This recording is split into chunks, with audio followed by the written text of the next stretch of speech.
That should be 1 through 12. Was that last week's? Oh, no. I'm aware. I'm on the wrong lesson. We're in February. February 4th, as a matter of fact. Okay. All right. Don't ask me how I mixed that up. Faith in the power of God. Okay. All right. I think I can do this, though. Isaiah 40, 12 through 31. But our scriptures are broken up. It's interesting. The background scriptures are 40, 12 through 31. But our lesson scriptures are 40, 12 through 13, and then 25 through 31. Again, faith in the power of God. All right. Let's go ahead and read the introduction.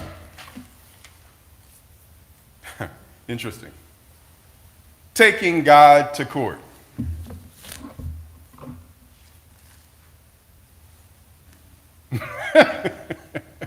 Taking God to court. Back in 2007, Nebraska State Senator Ernie Chambers filed a lawsuit against God. Okay. I'm trying to think if I remember Ernie Chambers. Chambers was seeking a permanent injunction against God.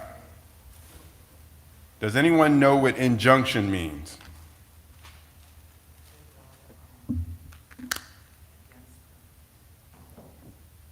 Again, does anybody know what injunction means?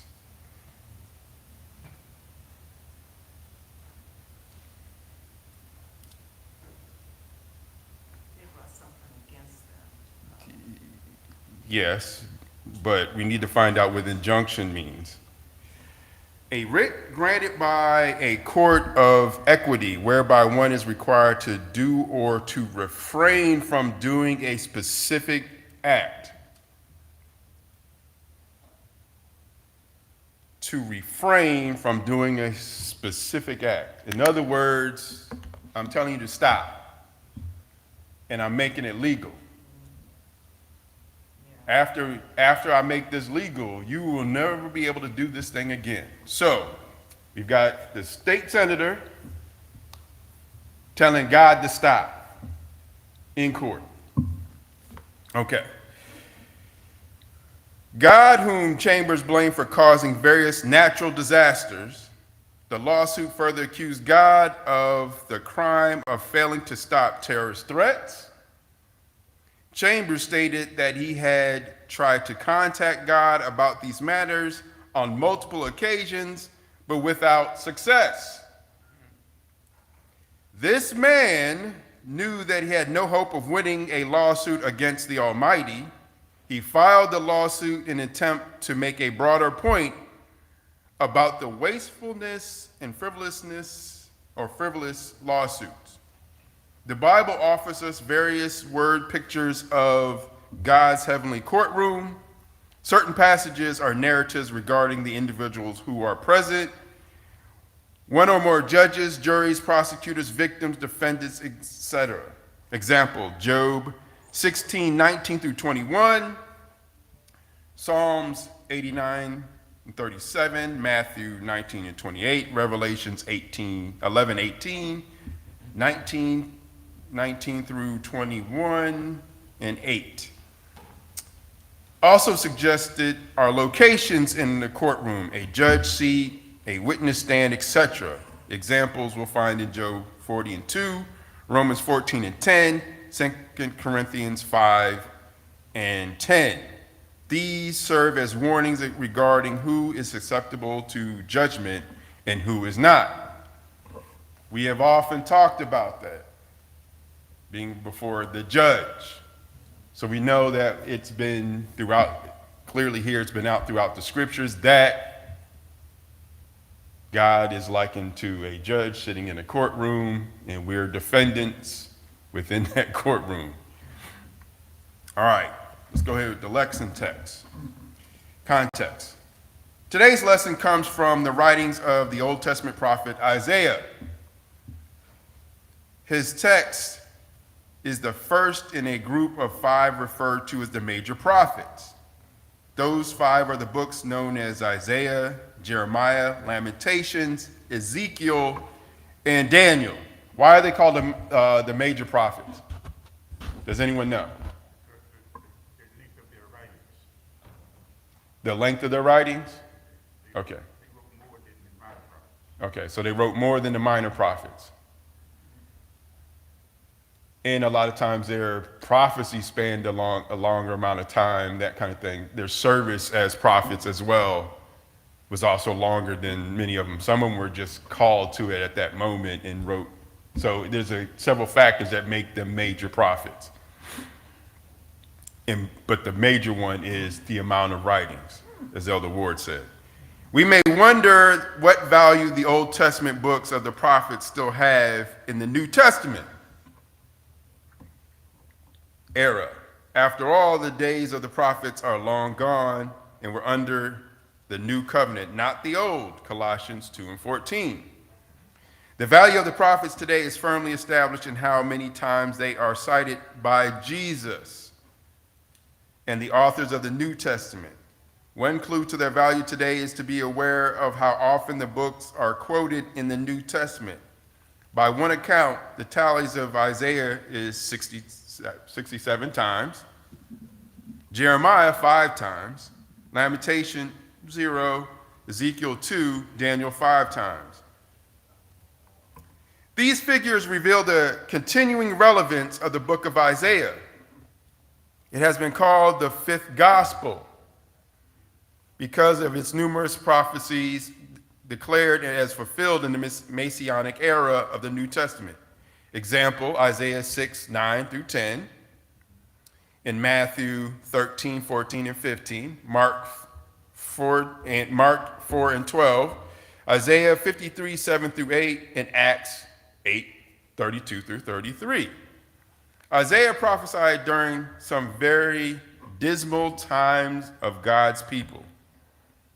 His prophetic call came in the year the king Isaiah died. Isaiah 6 and 1 compared to 2 Chronicles 26 and 22, which would have been around 740 BC. The final historical event recorded by the prophet in the death of, can somebody help me with that?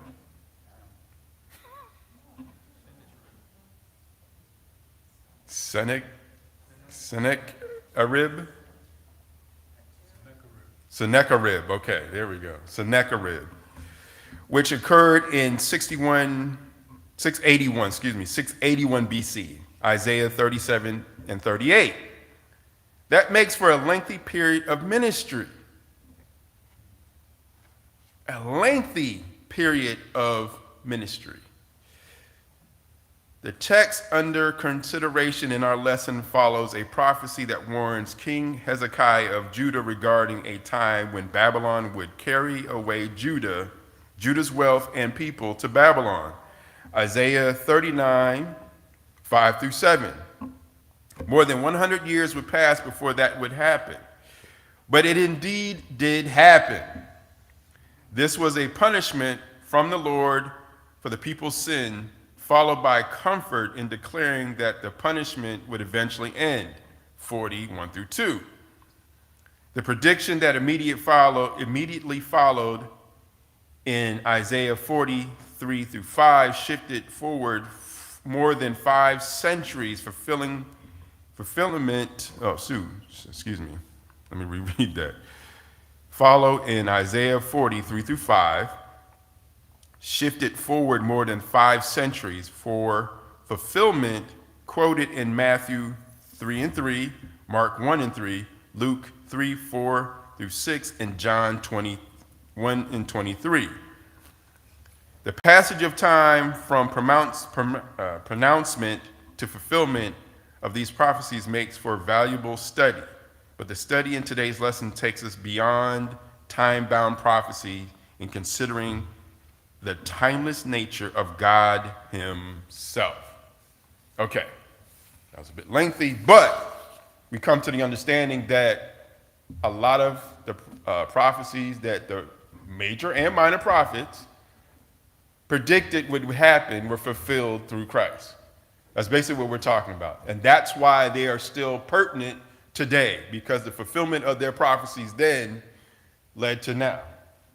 So we benefited from the prophecies of the major and minor prophets. Interesting. And that's why I've always enjoyed reading Isaiah's prophecies, because he did this thing where he was talking about the present, past, explaining why they're going to be punished. The present, what's going on now, and be prepared. So he's like literally saying, look, this is why you're about to get punished. Be prepared for this, because this is what you guys did then. This is what's happening now. That's why we're here, and this is what's going to happen. But then he would always talk about, but there's going to come a day where you're going to be restored. But even beyond that, everyone's going to be restored. So when you look at his prophecies, he was past, present, and future all the time. And it wasn't all doom and gloom. It was just, look, these are the consequences of your actions. When you actually look at them, it's like, look, this is why it happened. You guys know why it happened. I'm not hiding anything from you. This is what to be is expected, but there's going to be a restoration there. Those who hold on will be restored. Those who are being punished along with those who deserve the punishment but don't, you'll make it through. He's literally going to bring you back to where you started from. Because that's the interesting thing, that this is something I learned in the military. One man does something wrong in the platoon, the whole platoon suffers. You start to learn to self-regulate. Keep your boys in check. Watch out for your brother, because you don't want to get in trouble for his mistakes. And if you're going to get in trouble, we're all going down. So if we're going to all go down, we better be in agreement. Whatever which way we're going, if we're going to stop doing what we're doing, then we're going to stop it. If we're going to go along with it, then we go along with it. We're all going to take the consequences together. And so that's what we're dealing with when it came to a lot of Isaiah's prophecies, is that we're dealing with the fact that not everybody in Israel sinned. A lot of times it was the leadership that was in the wrong. And the people suffered because of the leadership. But because of God's mercy and grace, they were able to stay with. Now think about this. They were taken into captivity,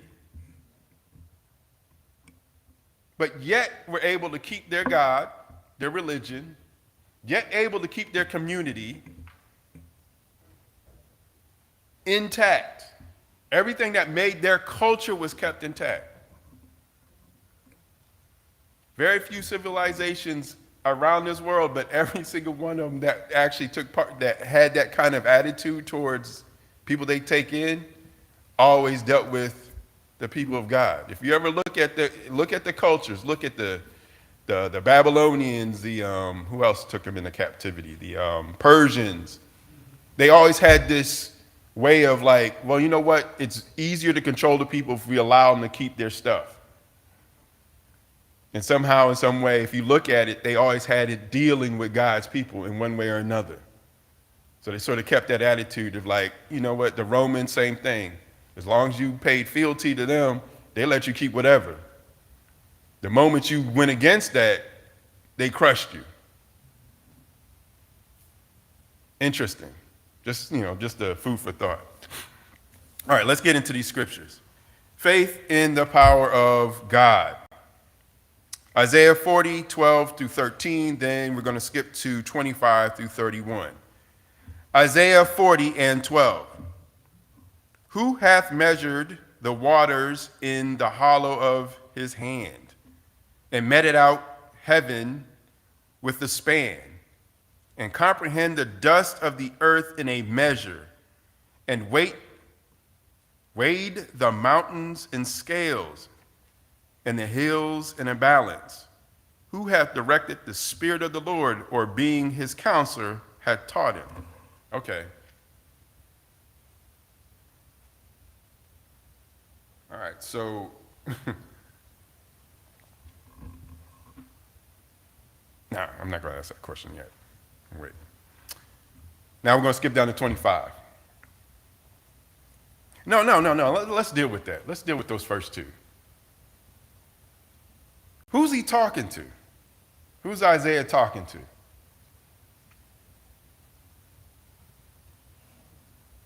Who's he talking to in this?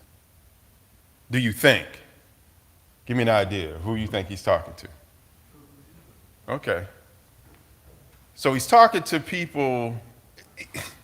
It's almost like he's talking to them as if they don't know who he's talking about, right?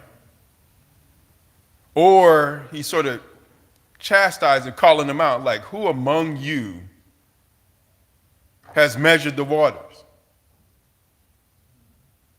Who's weighed the mountains?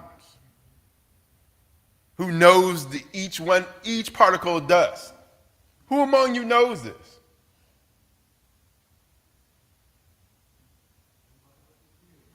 So why do you think he's asking that question? Why would you start? Why would you start there? Why would you ask those questions?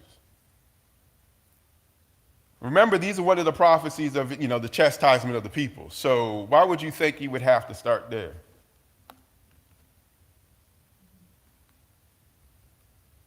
All right. How many of y'all had, okay, Minister Morris, you got children and you got sons. You've got sons. You've been challenged, right, by your sons a couple of times when they were coming up, right? Have you ever come at them in this way, like, who do you think you are? Like, wait a minute. Who do you think you're talking to? I know I've been chastised like that. Who do you think you're talking to? I'm not one of your friends. And I've turned around and said the exact same things to my daughters. I'm not one of your friends. You don't get to talk to me like that. Matter of fact, if you want to talk to some people, come on.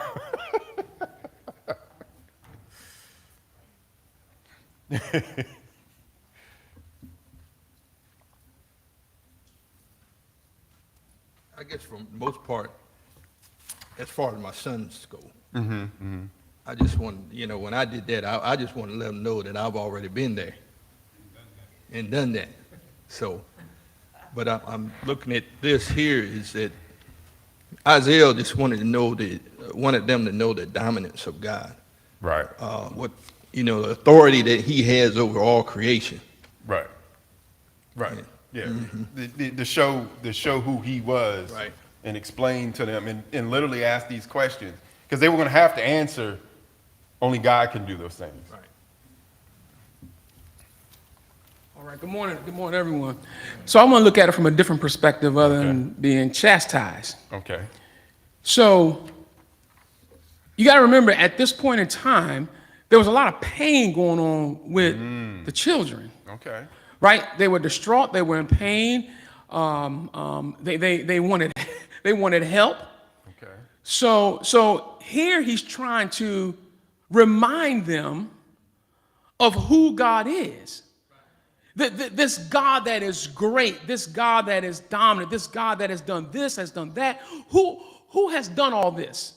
Not challenging them that they're so great, but reminding them how great God is. I know you're in pain right now, but who is this God that has done all this and done all that? How we always say, the same God that did it for you can do it for me. It's him reassuring them through their pain that God is still God. Okay. I got a question for you, Pastor. We know this is a prophecy going towards their captivity, right? And it's also going to be a promise at the end. Yeah. So you're dealing with a mixed crowd. You're Yeah. dealing with those who haven't done what they're being accused of, but you're also dealing with those who have. So could it Right. be that I'm looking at it from one perspective of the ones that were disobedient, and you're looking at it from the ones that are obedient in the Yeah. same message? In the same message. And that same message is spoken and taught today. Because we're always going to have I'll say diverse group of people. We're always going to have people that are in and people that are out. Right. Right? It ain't really diversity. You either saved or you're not. Right? So in that same message, without changing the words, those who think they don't need him, who do you think is more powerful? Who has done all this? And for those who are in God, who are going through, don't forget God. The same powerful God, right, that I'm speaking of to that group of people is the same powerful God that I'm speaking to this group of people. That's the God that doesn't change, right? He doesn't have to change who he is because of who's being addressed. He awesome, all-knowing sovereignty. His message is going to address everybody. The truth is the truth across the board. He is who he is, no matter who you are. He is who he is. Verse 25. To whom then will ye liken me? Or shall I be equal? Saith the Holy One. Lift up your eyes on high, and behold who hath created these things, that bringeth out their hosts by number. He calleth them all by names, by the greatness of his might, for that he is strong in power, not one that faileth. That goes again to what Pastor just, his statement. There's hope in this message. 27. Why sayest thou, O Jacob, and speaketh, O Israel, my way is hid from the Lord, and my judgment is passed over from my God?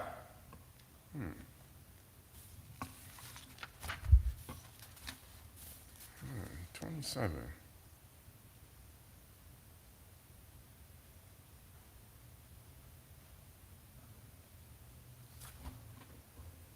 What do you think he's saying here?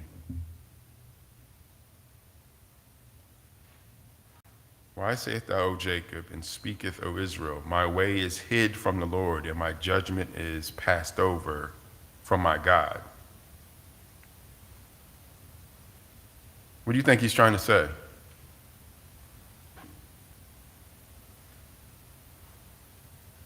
Because, again, we're talking to a mixed group, the ins and the outs, as Pastor put it. The saved, the unsaved, the believer, the non-believer, the disobedient and the obedient.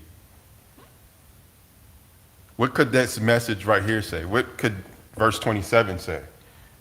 It's funny because the writer doesn't really, I looked at what the writer said about it, and he doesn't really explain it or not. So that's the overall thought is expressed, nothing is hidden from God's sight.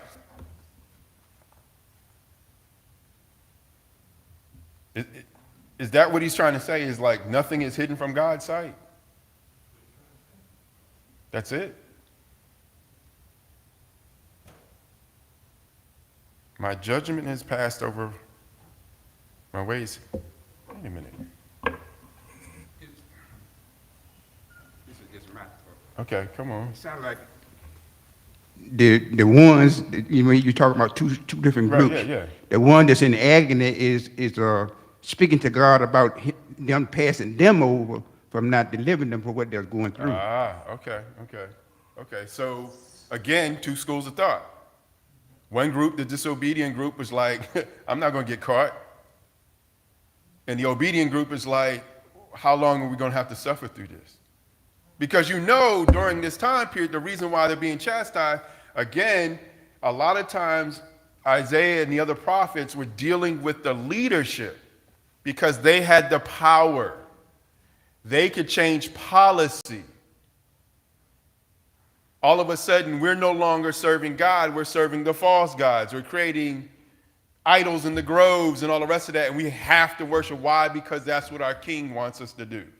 That's what the princesses wants us to do. That's what the governors want us to do. And even the church is going along with that. We're now worshiping idols because that's the law of the land now. But then there's that remnant. They're like, no, we're not going to bow down. But they're going to have to suffer through the captivity along with the ones that went along with everything. So you could feel that way, like, wait a minute, why am I being judged, and or why isn't my relief come? While the other ones are thinking, hey, we've been getting away with it for this long. Because think about that too, because we read that it took 100 years for it to happen. Isaiah said it was going to happen. If you keep going down this road, this is what's going to happen. And then 100 years later, they go into captivity. So a lot of people think they're getting away with stuff if they get away for that long. I'm never going to get caught. I'm not going to ever have to be held accountable. I can do whatever I want to do whenever I want, and then the people have to suffer through that. And so you have this question. My way is hid. So whether you're on the disobedient side or on the obedient side, things are being hid. And my judgment is, he's not going to judge me. It's passed over. That's the thing about prophecies. If it don't happen right away, a lot of people ain't going to believe it's going to happen. Come on, bro. Bringing it back to our time is that the more we understand about God, the more that we can be persuaded that there's nothing under the sun that he don't know. Right. You know, the more that, we read and study and, divide the word, and that in itself persuades us that there's nothing, that he doesn't know about Right. us. He's all knowing. So a lot of these questions are sort of rhetorical because, he's also dealing with the children of Israel that have had a relationship with God since their very foundation. So it's not like he's talking to an ignorant audience. So a lot of times it turns out that these questions are rhetorical, but they do mean something, do have some weight and have some value to whoever's listening in the crowd. But at the same time, we also know that they're rhetorical questions because you already know what the answer is. You know what the answer is. A lot of people that know when they're doing stuff wrong, that's why they try to hide it. Why else would you try to hide it if you didn't want to get in trouble? Why else would you want to expose it if you want stuff to be taken care of? If you know somebody's doing something wrong that's hurting other people, you want to expose that. So both groups are trying to, one's trying to hide, one's trying to expose, and yet they all know the answer that it will be exposed, it will be judged, and the punishment will be met out. We know that because that's how God works. And sometimes I think the time that he takes is designed for a specific reason to uproot something and pull it out complete, to expose it complete, to almost make it so you can't deny. Well, you catch some stuff a little soon, you can deny that. It was a mistake. No, when you realize there's a pattern there, you can tell that, yeah, this is you. This ain't a mistake. This is your behavior. This is how you act. This is how you think. So when it gets exposed, people can't try to, lie their way out of it, tell half truth. This thing, we've got too much proof, and here's the proof. Can you deny this? Can you deny that you did this? It's just insurmountable. 28. Hast thou not known, hast thou not heard that the everlasting God, the Lord, the creator of the ends of the earth, fainteth not? So again, he asks these rhetorical questions to a crowd that has an understanding. And he's telling them, you know the answer. Neither is weary. There is no searching of his understanding. Again, he's all knowing. He giveth power to the faint, and to them that have no might, he increaseth strength. He's always on the side of the underdog. So again, that goes back to the two different crowds. This goes back to what Pastor said about this can also be an encouraging word. It could be for the disobedient, it's a chastisement, but to the obedient, it's an encouraging word. And he's literally telling them here in verse 29 that he gives the power to the faint. Those who are almost at their wits' end, who don't almost have no strength left, who are about to give up, he gives them strength. He gives them power.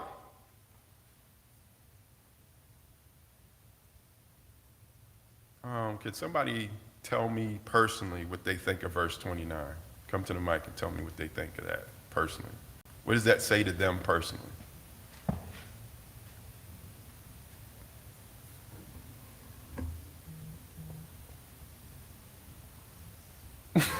No one has a personal thought on that? Or are you afraid of the mic?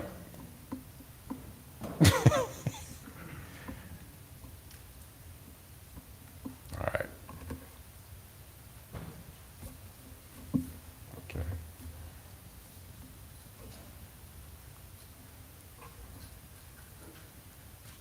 It kind of reminds me of a song that matter of fact, I think I heard it, was it this morning, by Juanita Bynum. Okay. Said, wait upon the Lord. And he said, renew your strength. And I just wanted to bring out something. It was a word that you had brought out about time. Mm-hmm. And often, I guess we think of what's going to happens in our time. Right. You know, but Isaiah, tells me, this is all about time, Right. God's time. And God's time is outside of our time, Right. so don't just think that what's happening is going to clear up instantly, Right. Right. so, but Okay. I see where you're going. So how does that bring hope to the hopeless that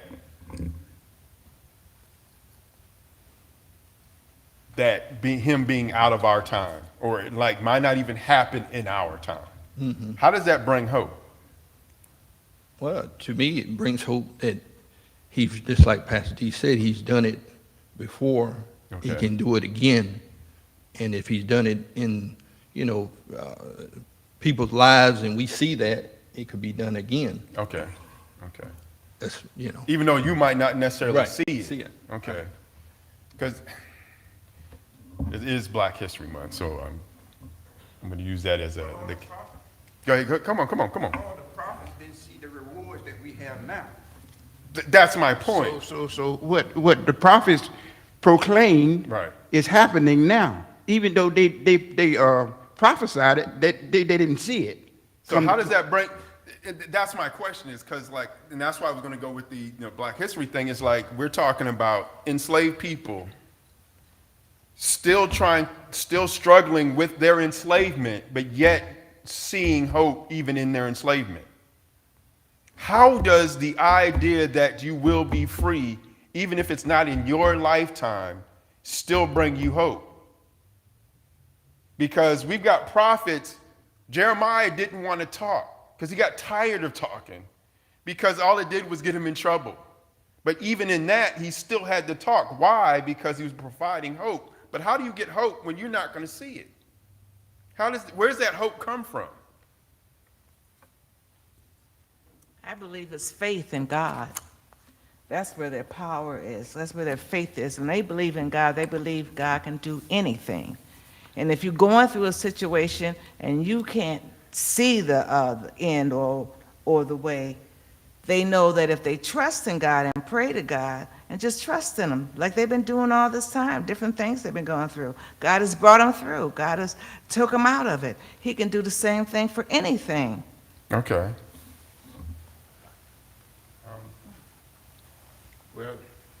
For a believer, me, for instance, myself, Right. hope is not in the seen, It's in the unseen. Okay. So therefore, I have hope in the things that God has promised me based on his word. Okay. So we've got, he's done it before. He's kept his word before. So even if I don't see it now, I know it's going to happen. Even if it doesn't happen in my own lifetime, I know it's going to happen. Because of faith. Okay. So all of that, it all has to go, because it all has to go together. Faith in the power of God. All of that has to be in unison. It can't be separate. You can't say you have faith but don't believe that this is, you don't have the hope. It all goes together. Okay. So he's used his powerful for, and I believe in his power. I believe in his word, so I know it's going to happen, whether I see it or not. Doesn't matter. It almost goes back to the three Hebrew boys where they say, if he doesn't do it, I know he can. So I'm not going to see it.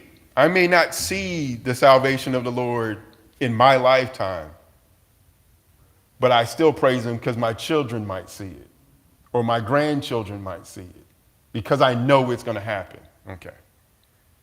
So they know their captivity is coming, but those who believe, those who are obedient to his law, to his commandments, know that we're going to return. They know that God is going to keep us through our captivity. They know all these things. Whether they're going to see it or not doesn't really matter.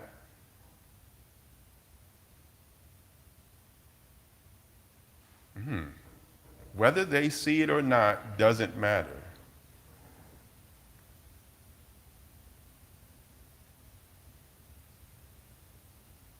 So even in our personal lives, whether we see it happen doesn't matter.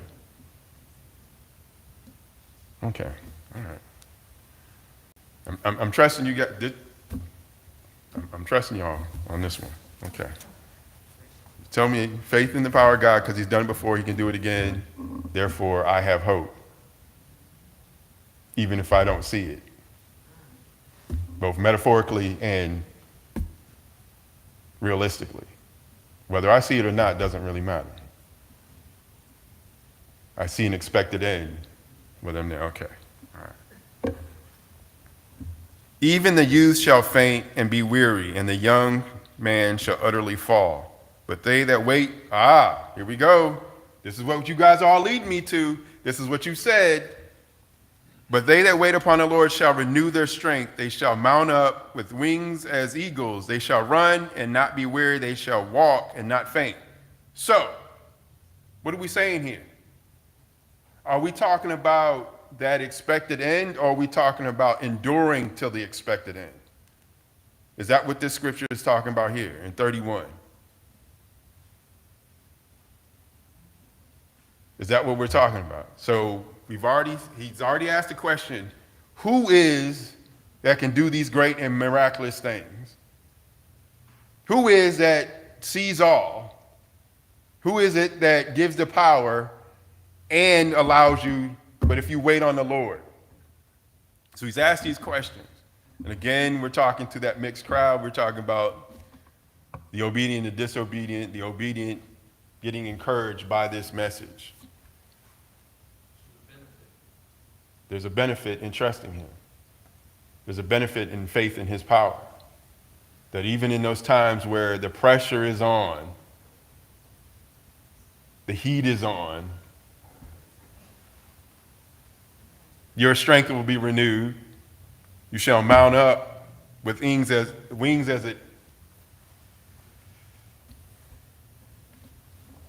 that word again, hope. Yes. They that wait upon the Lord. The hope encompasses all that. Yes. Those who.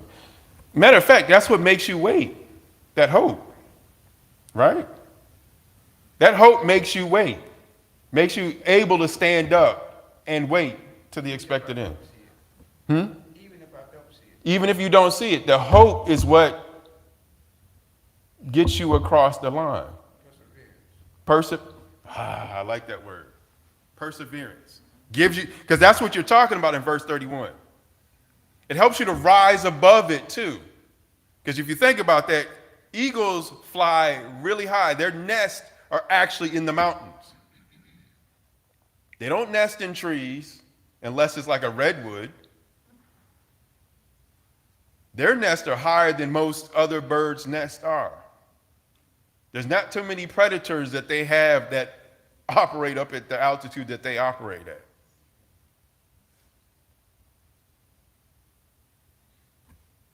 So if we're mounting up with wings like as in eagles, we're flying above the situation. We can, of the storm, there's an objectivity that we have that others don't. Because of that hope. We see from high altitudes, we see the big picture because of that hope.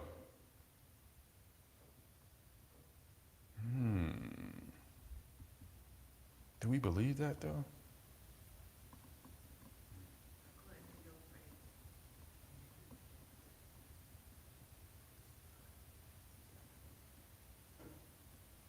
According to the faith. Okay. So we shouldn't be so subjective to our situations then. Our responses shouldn't be so fleshy then, right? I mean, I get the sudden scare, they call them jump scares. I get that, where something comes up and you're like, and you had that first reaction, I get that. But do we stay in that? Or do we collect ourselves and get it together and mount up, run and not be weary and walk and not faint? Because when we get fleshy, the flesh doesn't last that long when it's under pressure or in heat. It gets exhausted. It starts to feel the weight.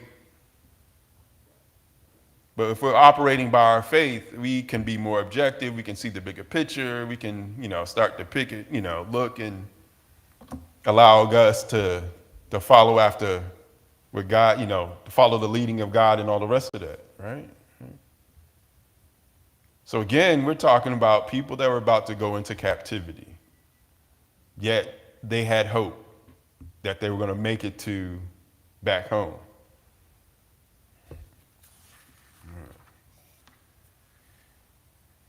I'm going to read a little bit of what the writer was talking about. Let's see. I'm going to deal with 13. I'm going to start with 13. I think we got verse 12. Talk about the supreme ruler. Let's deal with verse 13. Possessing full knowledge, verse 13. Who hath directed the Spirit of the Lord, or being his counselor hath taught him? The Hebrew word translates spirit as a range of meanings. It can mean wind, Isaiah 7:2, breath, 11:4, or what might be called attitude. Verses 4:4. Among other meanings. Context determines what the writer is giving in the point. The importance of this verse for the New Testament era is the fact that the Apostle Paul quoted it twice in Romans 11:34. Somebody get that for me. Romans 11:34, and somebody also get 1 Corinthians 2:16. Romans 11:34. We need to read that. And when you get it, please come up to the mic.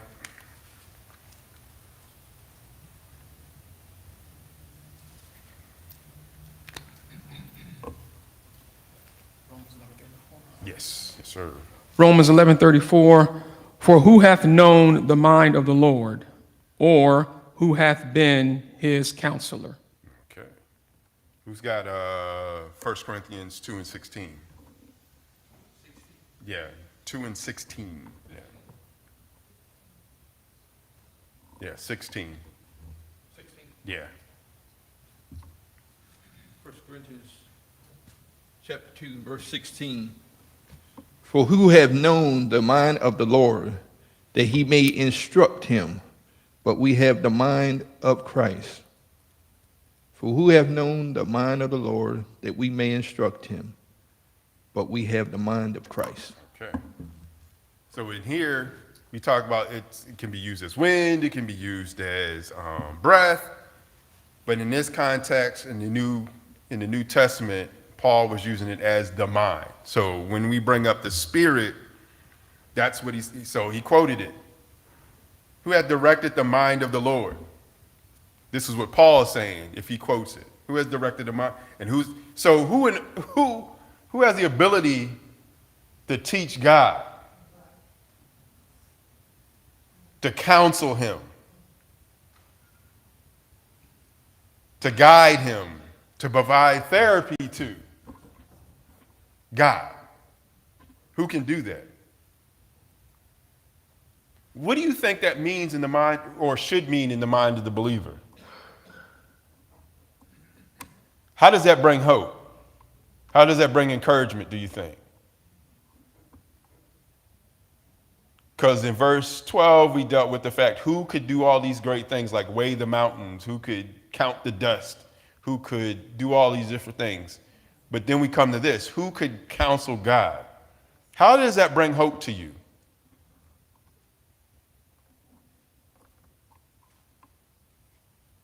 Because to me, it tells me he's the final authority. There is no authority above him. No, come on, sister, come on. I am so sorry. I didn't want to discourage you. Come on.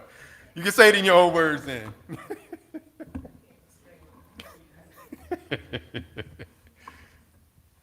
I was saying that, thinking that if I know I have hope, no Okay. matter what, Right.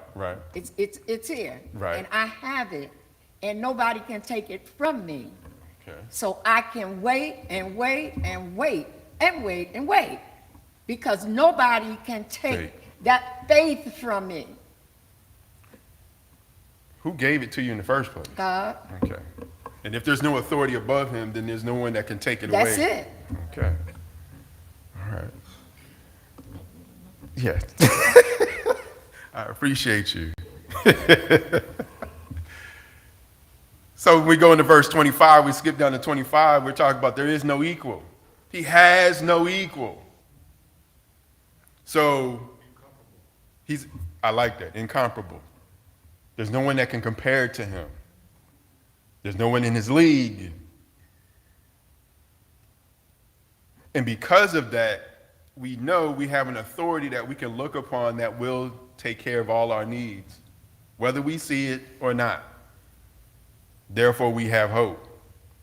We know that whatever he says he's going to do is going to be done. And his time is good enough for us. Those who believe, his time is good enough. Because we know when it's done, it's done. He only has to do things once. So are you saying that everybody that believes, don't have a problem waiting on God's time? They shouldn't.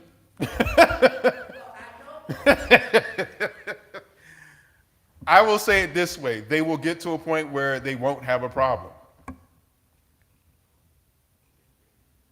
No, they will.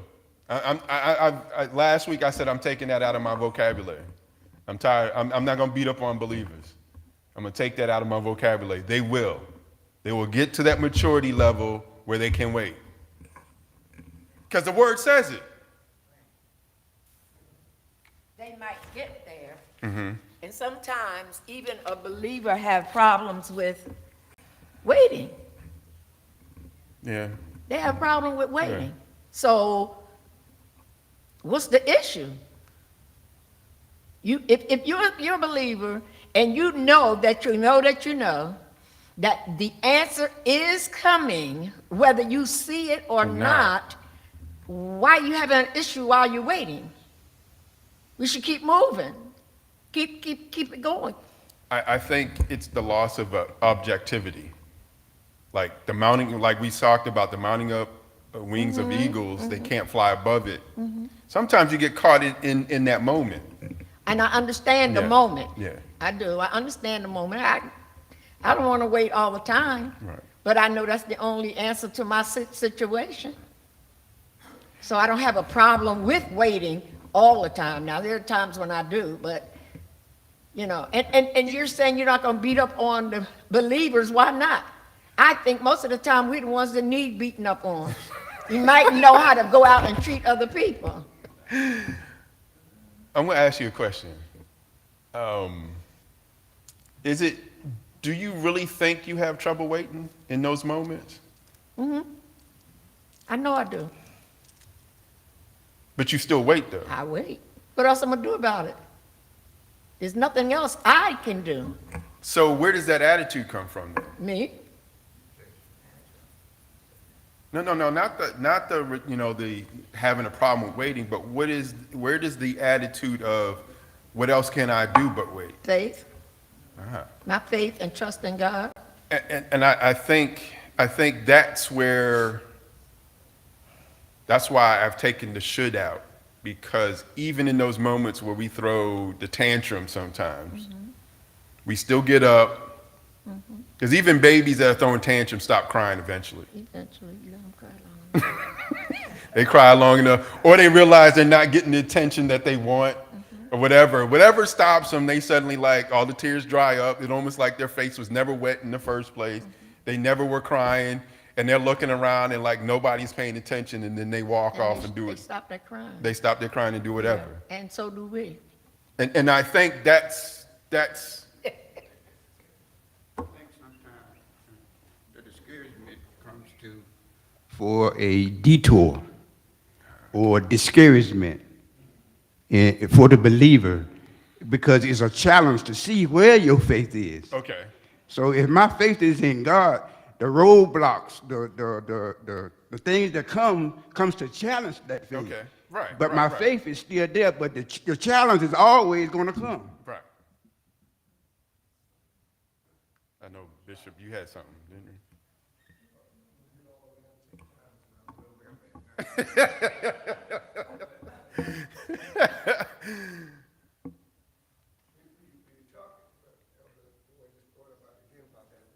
Yeah. We must understand that faith is the object of God's promise. Okay. You said okay there. Yeah. All right. I'm listening. Y'all read that? The object. The object of God's promise. So when Dr. Sewell was talking about waiting, Right. we're waiting because we know there's a promise, Right. and we can patiently wait for that promise. Faith allows us to patiently wait for that promise. When we get above that, then we'll move in another direction. Okay. Let God's work to be done, because Right. we're taking it on ourselves. Because we're taking it on ourselves. And we can't get above that. We can't get above that. We can't, right. We mess it up what we do. Because we've already established there's no authority above him. There is no authority above him. So what are you going to be able to do? If you can't weigh the mountains and count the dust of the earth, what kind of power do you think you have? Shall mount up. Not get weary, not faint.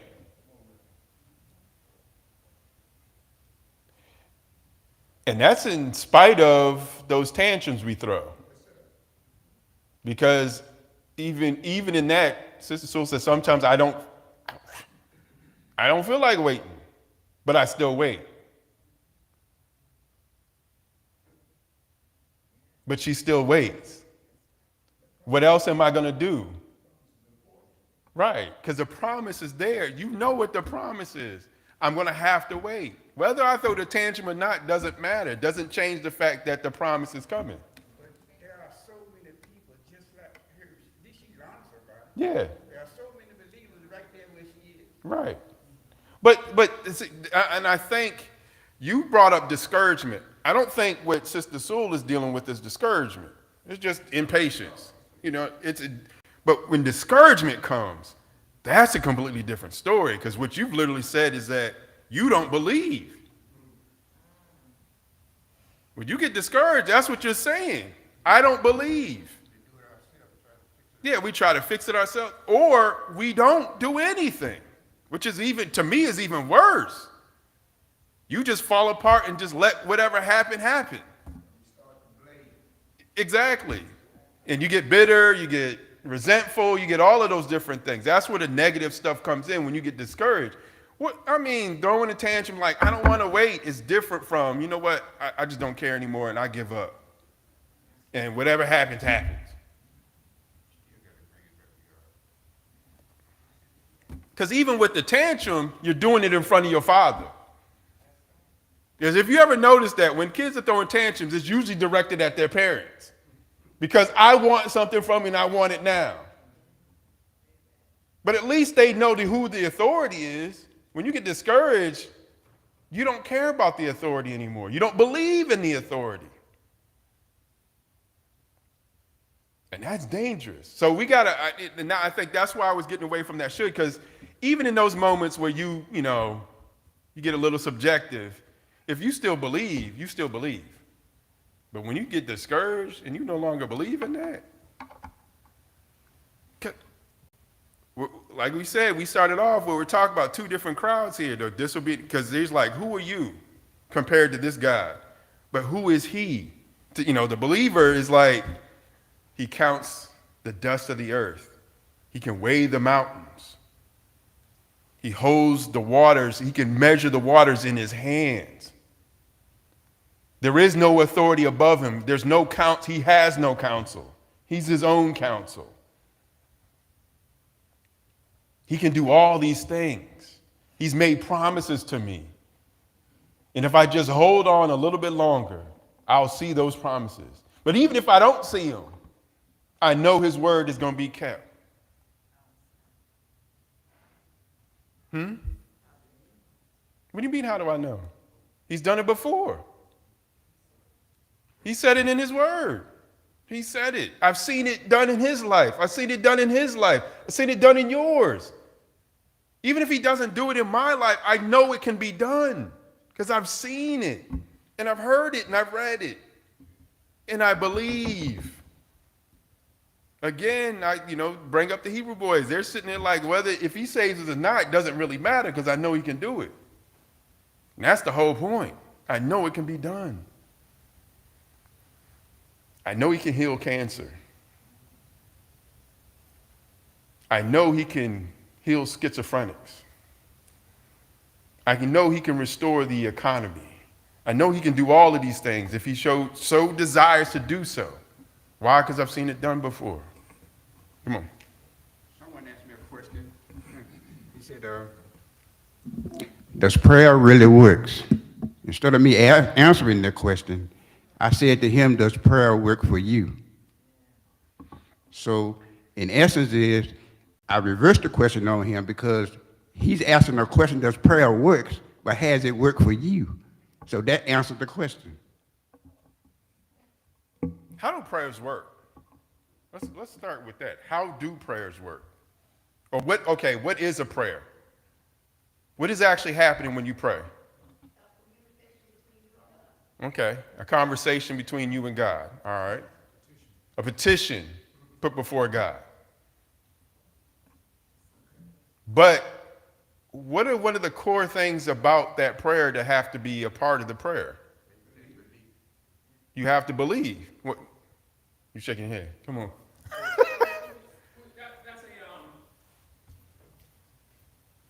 So that's a very broad question. Okay. Because prayer is not always petitioning. Right. Every time you pray, you shouldn't be asking for something. It's a conversation. Right? It's a conversation. Sometimes prayer is just thanking. Right. Sometimes prayer is interceding. So it's talking to God on a general perspective. But you said something else on the end. Yeah. What is the core of? Okay. Okay. Yeah. So somebody said faith. Right. Right. And I agree with that. But I add to that, the core of prayer is expecting the will of God to be done and not yours. That's why when the gentleman asked you, does prayer work? People ask that question because they have a specific way they want it to work out. Right. And if it doesn't work out that way, they may say It doesn't prayer work. doesn't work. Right. But when you pray and seeking God for something, it has to be an ask that God, let your will be done and not mine. So whether what you want to happen happens or not, that doesn't determine the validity of the prayer. It's if I pray God's will, and whatever that will is, that thing that the prayer yields says prayer works. Okay. Because the reason why I brought that up, you brought it up, and the reason why I asked that question is because that goes right back to our introduction. He was suing God to cease and desist because I prayed and none of my prayers came to fruition. So what I need you to do is stop terrorism. I need you to stop hurricanes. I need you to stop these things that are happening. Now, he was doing it for a specific reason, but it brought about a question of, goes to, what you were talking about, does prayer work? And then it goes to the will of God. Me, when I look at these things that are happening, that's supposed to happen. Because that's what happens when sin is in the world. The very nature of this planet changed when sin was brought into this world. So disease came in when it wasn't supposed to be here. Death came in when it wasn't supposed to be. All these things weren't supposed to be here because of until sin came. Come on. Just want to tell a quick testimony on Thursday at my job. We had a end of life training. About a month ago, we had one of my best friends that sat right beside me passed away on the USS Stout while on board. So they thought it was very good idea to, have this end of life training because a lot of people are not prepared. And before I went into training, I prayed myself and I said, God, I know that they don't like you to bring God into, on base and things like that, but I said, God, I want to be able to use you, to get a point across. Yeah. Right. And so we went through the whole training, and it was real good for, information for prior military. And at the end of the training, everybody was looking down, like it was a really bad, something negative. And God said, go ahead and speak up now. And I said to my branch head, I said, I'd like to say something. And he said, what you want to say? I said, I've been licensed a minister, and I want to let the people know that don't look down as if this was something negative. I said, this is a blessing from God to now before if anything happens, then you ain't fighting to try to get them same benefits because now before it happens. Right. And everybody just stared at me like, yeah, you're right. So basically I was, I wanted to bring God in on the situation. Right. And he showed me that loophole to jump in there. That's an interesting loophole too, because it's funny how we don't want to face our mortality. And so we don't prepare for it either. In the practical sense of it, like we don't want to write a will, knowing that we have family members that, may be still too young to take care of themselves, yet we don't want to prepare for that eventuality that we will disappear and we got to leave them something. Because the way this world works, we might leave their bills. The way they got it legislated, they might leave their bills behind, and we don't want to do that to our. Go ahead. I really disagree with what you just said. I don't have to leave anything. Nobody has to leave anything. We do that because of our upbringing, and the way that we feel it should be. Okay. But I don't have to leave anybody anything. Okay, you know what? I'll rephrase that. You're right. I don't have to leave you something, but Especially I don't when want to leave a bill either.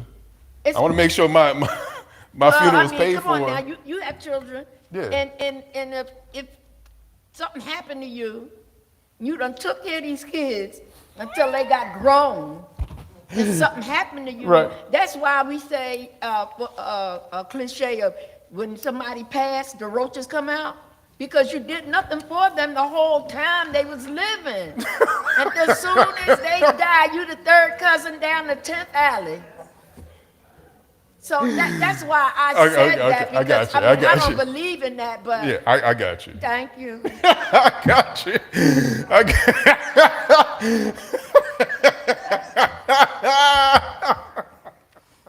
We need clarity on these roaches coming out. I've never heard about the roaches coming out. When somebody dies, and, Yeah. they know or have an inkling that you have some money, Oh, They that, come. okay, Yeah, okay. they come. All right, those roaches. Okay. so, like Evangelist Sewell said, you don't have to leave. You don't have to do anything. You don't have to. My question is, should you? Yes. Right? You should at least take care of yourself. Yeah. Take care of your funeral and all that. Right? At least take care of yourself. Your burial. And look, when that happens, and here's the thing, like El Chapman was talking about, when you prepare, right? The roaches may come out, but they're gonna go back into hiding. Right? Because everything is already set in stone, is written down. And when everything is said and done and read, then that's it. So the roaches that come out thinking XYZ, when they see what has already been taken care of, they go back into hiding. Raid. Black flag. Many of them don't go back and hide. Many of them, when they're sitting at the table and the wheel is red, they find out they're a roach, a dead roach. They're not getting anything. But I agree with Dr. Sewell, what she said. It's something that, even when you look at insurance companies today and you go in and write a policy for a life insurance policy, and the next thing they ask you have any children, you have this, you have Right. that, you have that, because that's where it's supposed to go. But you don't have to. It depends on. But I agree with our pastor said, make sure you are taken care of. Right. At least. Don't expect to leave that burden on your family. Right. You know you're going to leave here. We all know we're going to leave here. And we should be prepare ourselves to do so and not leave that on family. Family standing around trying to figure out, fighting one another. Let me say something there, because many of y'all don't know because, and Dr. Sewell is a pastor, and I know when we come to these funerals, and that's what Sister Sewell was talking about, then you see the roaches come out. Family members you haven't seen in 20 years and 30 years, they show up at the funeral. But what worse than that, they get to fighting over what's going to go, how this is going Right. to go, how mama's supposed to look, how daddy is supposed to look, and how my brother is supposed to look, and that battle goes back and forth, and we receive that because we're trying to earnestly put this body away, and the Lord called the person, especially a saved person, and we're trying to put this body away, and then we're dealing with this fight among the family. So take care of that before. That's all. You believers, take care of that before. Make sure that everything is in order. And if you're responsible, if you're the responsible one for the family, sometimes you're the matriarch or the patriarch of the family, and you're the head of the family, you can step in and take that place and carry that thing. So it's a smooth transition. And know that your day is coming. Okay. Amen. And I, I was just thinking as we were talking about it, a spiritual sense of that we got to prepare for that as well, us no longer being here. And how do we do that? How do we prepare spiritually for our departure? What do we leave behind with that? Because some of us don't even think about that part. Leaving that cycle there. Because I think about that all the time. What have I taught my daughters? What am I going to teach my grandchildren? The life that I live leaves a lasting legacy as well. Do I believe in such a way that I can sit there and wait and show them how, show them how to wait, how to have that relationship with the Lord, how to operate in that relationship? Because I think sometimes that dictates what we do even now. Because, some of us have a hard relationship with God because we had a hard relationship with our parents. With any authority figure, ultimately that's God. So we have a hard time giving up our entire selves to his authority because we had a hard time when we were coming up. Some of those issues are there, whether people want to believe it or not. That kind of stuff, how we see each other as brother and sister can be affected by our family life. Some people don't know what a brother is because they never had one, or what a sister is because they never had that, even when they had siblings. They never had those kind of relationships, so they don't know what to expect. And that can be taught to the next generation, how to operate. We've seen that. Fathers who didn't have fathers don't know how to be a father, but trying to raise a son. And then what kind of living legacy do you leave behind? So we got to think about those things when we, us believers, get help in those areas. Do we believe enough to do that? Just a thought. Just a thought. But again, this whole entire prophecy was an encouragement to the believer. Faith in the power of God. First off, he talked about who is God, how powerful he was, his authority, him being all-knowing, nothing escapes his sight, incomparable, uncomparable,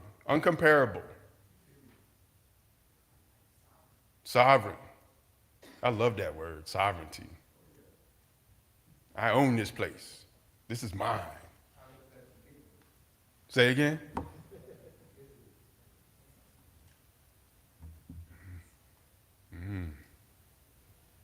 Forgiving God, merciful God.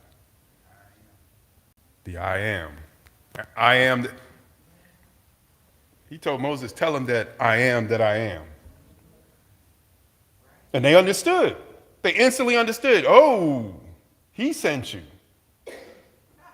They didn't treat him like he was just some run-of-the-mill guy after that. He's like, the I am sent you? Because there was nobody greater. This is the one that they've been praying to all this time, looking for salvation, and he comes. And this man says, I am that I am sent me. And they got hope from that. They mounted up with wings of eagles. They ran and fainted, did not get weary. They walked and did not faint. The hope, despite sometimes when we throw them tantrums, I don't want to wait, but you're willing to wait. That's the thing. I think that's the thing I'm looking at, is like you're willing to wait for him to show up. Even in spite of sometimes you get that itch to just complain, you're still willing to wait, but you're not discouraged. You're willing to wait. Why? Because you have faith, because he's done it before and he can do it again. Amen? Any other comments, questions, concerns, constructive criticisms? Amen? And I apologize for studying the wrong lesson. I think I